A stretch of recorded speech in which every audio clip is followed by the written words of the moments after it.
guys, it's Mandy. I am just coming at you real quick. Don't mind this mess, first off.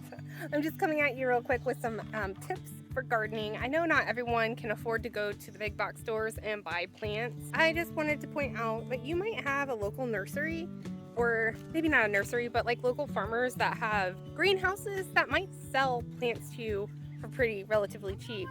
For example, these were grown in a nursery, and he sold these to us for less than 60 cents a plant, which is like crazy because they're $5-6 at the store. So, just look around, see, check on Facebook Market, you might hit a score. So he actually did better than that. We got, sorry if you hear the kids in the background, we got 24 marigolds, 7 tomato plants, 7 zucchini plants, a watermelon plant. I think there was something else, but right now that's all I can remember. But it was only $16 total, which I was blown away.